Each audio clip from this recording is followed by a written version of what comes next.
What is going on, ladies and gentlemen? Welcome back to Vibrant Garage. Today we're going to be talking about, is building a G35 still worth it in 2025? So for some background context here, I own a 2006 G35 sedan 6MT, which I have grown to really enjoy the car, but there are absolutely some downsides to it, even though it is a joy to drive. So we're going to dive into some of that stuff here in this video. So yeah, let's go ahead and get right into it. Alright, so we're going to start with the most important part of this, which is going to be the price. And one of the difficult things about buying these cars is that they have such a wide price range.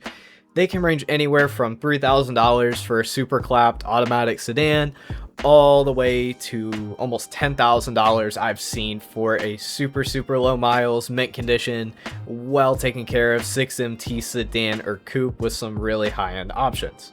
Of course, this all depends on your budget and the amount of money that you have to spend, but for example, the 6MT sedan that I got, it has 243,000 miles on the chassis. I don't know how many on the motor. It has a junkyard motor in it, but I picked it up for $2,900. Now, after that, the car needed about $250 in maintenance, and ever since then, I've just beat on it every single time I get in it, and it gives me absolutely zero problems.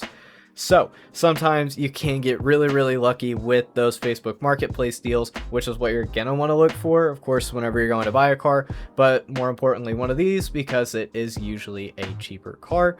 So if you can pick it up cheap, then you don't feel as bad about beating on it, and you also have some more money for mods that we're going to discuss later in this video.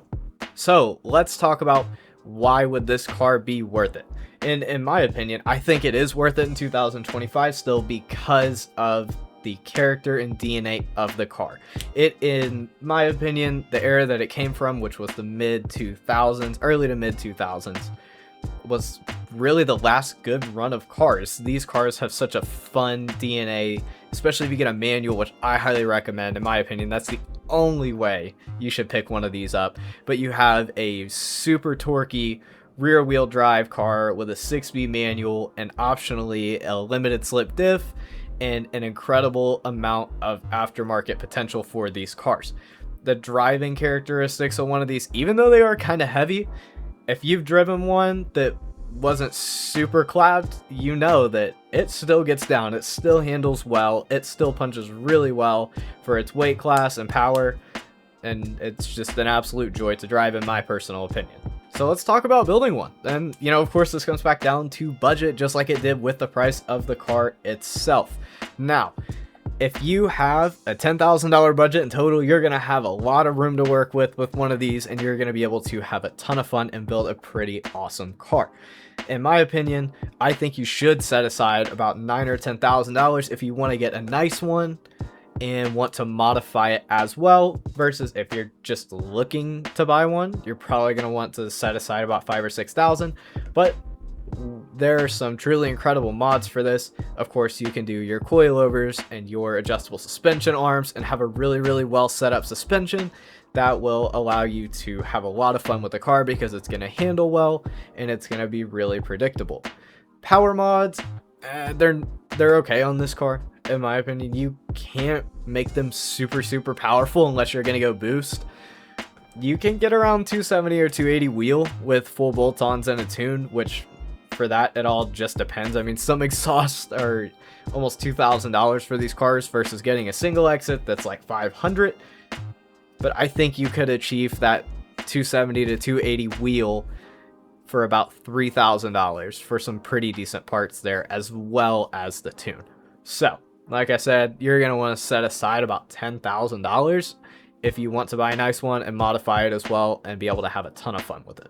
Let's talk about reliability and maintenance. Now, these cars are pretty old. Some of them that you run into are now going to be over 20 years old. I'd say a good majority of them are going to be.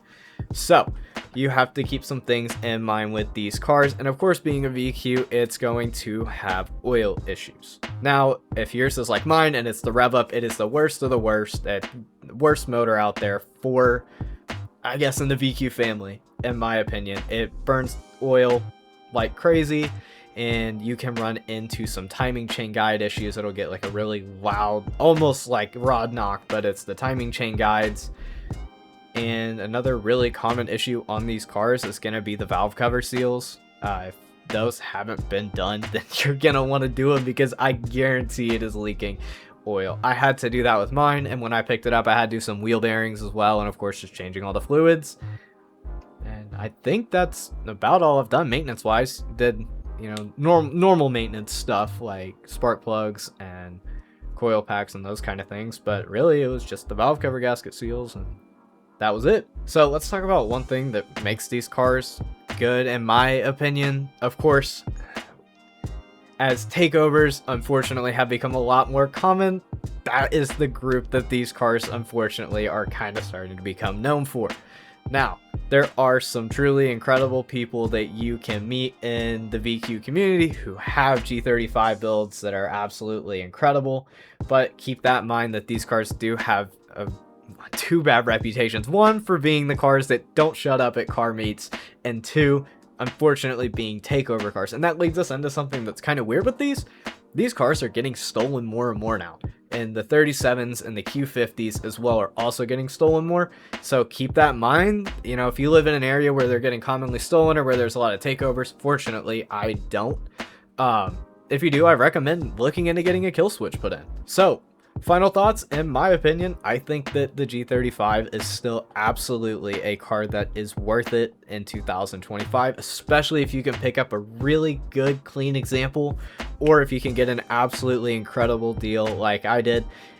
In my opinion, getting a manual 35 just allows you to extract every bit of fun and potential that this chassis has to offer, while still being a pretty budget-friendly, buildable car. You can have a ton of fun and build these cars pretty well with a $10,000 budget. In my opinion, I think it is an excellent entry-level car as well if you aren't familiar with cars or wanting to, you know, get your first car to mod and enjoy and have fun with, and also the potential these cars have. Like my car is a drift car, you know, you can do whatever you want with them. Fun street car, drift car. You want to go fast on a straight line, cool. Throw, you know, a turbo kit on it and make 500, of course, with the manual trans. I don't know how the autos hold up. I know in the 37s they don't hold up very well, but nonetheless they are truly incredible cars, I think, for the price point, and I think that they are going to become more desirable in the future, especially in the manual variation, because like I said earlier, the DNA of the car is very, very rare, and cars like that, very few exist anymore. Like the GR86 is a good example, has a very similar fun DNA to it. But yeah, that is going to be all for today's video. If you guys did enjoy, please be sure to leave a like and subscribe, and as always, I will see you guys later. Peace